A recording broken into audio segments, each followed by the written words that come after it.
This is an introduction to our sun by Nicole Outmann. How big is our sun?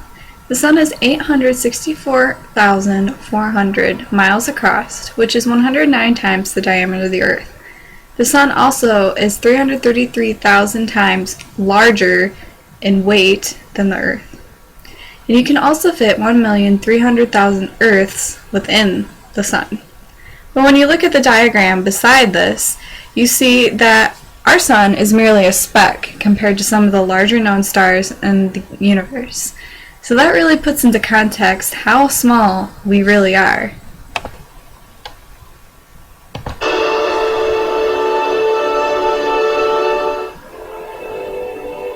Seen from Earth, our sun is a blinding ball of light. But take away the glare, and one of the most powerful objects in the universe appears in our own backyard. It's a ball of superheated gas that's been lighting our solar system for 4.6 billion years and dominates all life on Earth.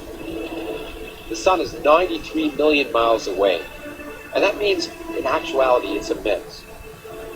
You could fit 1 million Earths inside the sun.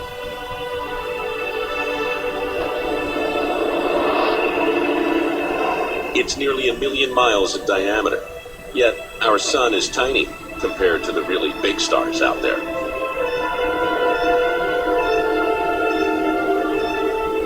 Eta Carinae, over 5 million times larger than our sun.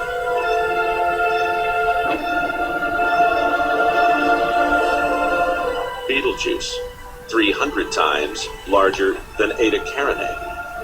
If it was our sun, it would reach as far out as Jupiter.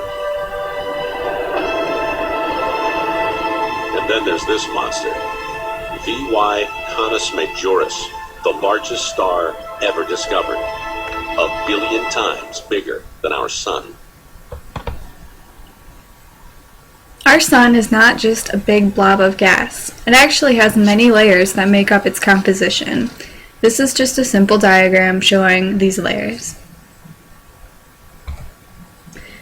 From inner to outside, these are the layers of the sun. The photosphere is the layer that emits the radiation we see. The chromosphere is the layer of decreased density above the photosphere. The transition zone is a layer of greatly increased temperature, and the corona is the outermost layer and is the thinnest layer. Typically, as you move from the center to the outside, temperature increases.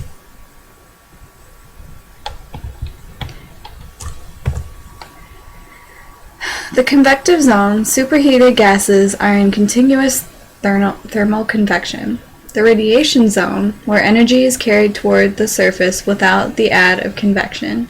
And the core, the site of high energy nuclear reactions that generates the sun's enormous energy output. Solar wind. The corona of the sun reaches temperatures in excess of 100 million Kelvin. The molecules have all this energy from the heat, and they manage to escape from the sun's gravity, which would be a solar flare. Particles have very high energy, and that's why they create solar wind, because they are able to move so much. But luckily, in the case of Earth, we have a good atmosphere and a magnetic field that protects us from all these solar flares and solar wind. Solar magnetism and sunspots. Sunspots are dark areas found on the photosphere of the sun. As you can see in the pictures, they just look like black blemishes on the sun.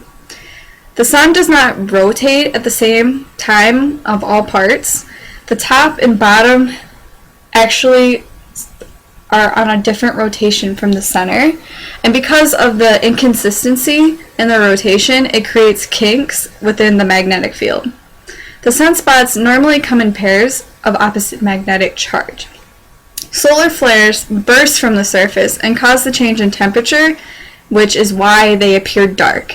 The dark spots is actually a discrepancy in temperature where the temperature is actually lower than the rest of the sun.